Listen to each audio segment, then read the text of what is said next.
A frase que vamos meditar nesse mês de outubro é a seguinte: quem quiser ser o maior entre vós, seja aquele que vos serve, e quem quiser ser o primeiro entre vós, seja o escravo de todos. Marcos capítulo 10, versículo 43 e 44. A caminho de Jerusalém, Jesus prepara pela terceira vez os seus discípulos para o acontecimento da sua paixão e morte. Mas são justamente esses que o seguiram mais de perto que se mostraram incapazes de compreender. E não só, entre os próprios apóstolos se desencadeia um conflito. Tiago e João pedem para ocupar os lugares de honra na sua glória. Os outros 10 ficam indignados, reclamam e o grupo fica dividido. Então Jesus pacientemente chama todos assim e revela mais uma vez a novidade impactante do seu anúncio. Quem quiser ser o maior entre vós, seja aquele que vos serve, e quem quiser ser o primeiro entre vós, seja escravo de todos.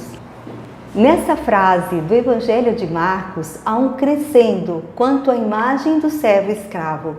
Jesus nos conduz desde uma atitude de simples disponibilidade num grupo que é limitado e incute segurança, até uma dedicação total, sem exceções.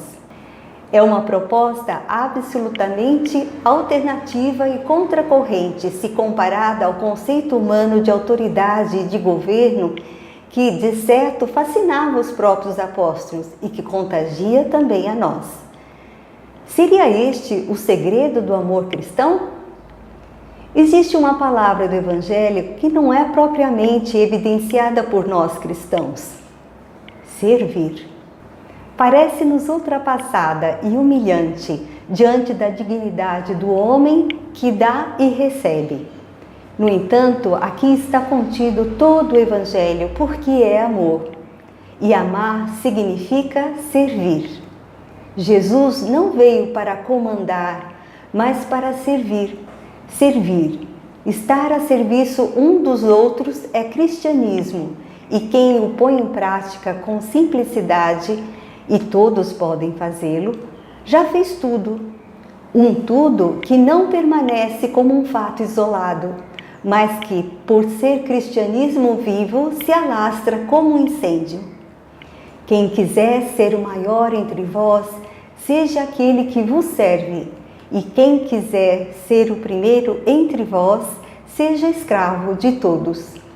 O encontro com Jesus na sua palavra abre os nossos olhos, como acontece com o cego Bartimeu nos versículos subsequentes. Liberta-nos da estreiteza dos nossos esquemas e nos faz contemplar os horizontes do próprio Deus, o seu projeto de novos céus e de uma nova terra. Ele, o Senhor que lava os pés, contradiz com o seu exemplo a rigidez das funções de serviços que as nossas comunidades civis e por vezes também as religiosas reservam muitas vezes para categorias de pessoas socialmente vulneráveis. O serviço cristão consiste, portanto, em imitar o exemplo de Jesus, em aprender dele um estilo novo de relação social, tornar-se próximo de cada pessoa, qualquer que seja a sua condição humana, social ou cultural, até as últimas consequências.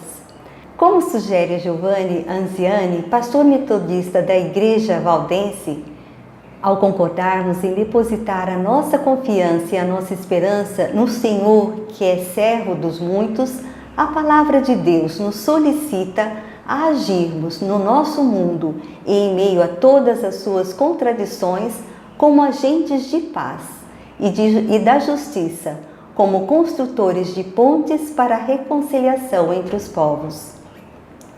Foi dessa forma que viveu Higino Giordani, escritor italiano, jornalista, político e pai de família, num momento histórico marcado pela ditadura.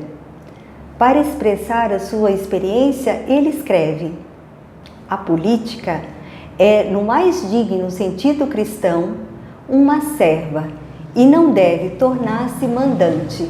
Não deve praticar abuso nem dominação, nem sequer dogma. Aqui está a sua função e a sua dignidade. Ser serviço social, caridade em ação. A primeira forma da caridade de pátria.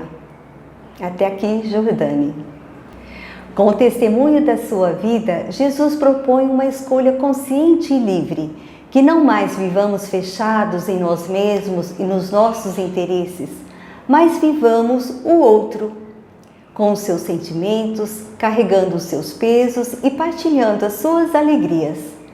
Todos nós temos pequenas ou grandes responsabilidades e espaços de autoridade, no campo político e social, mas também na família, na escola, na comunidade de fé. Aproveitemos os nossos lugares de honra para nos colocarmos a serviço do bem comum, construindo relações humanas, justas e solidárias.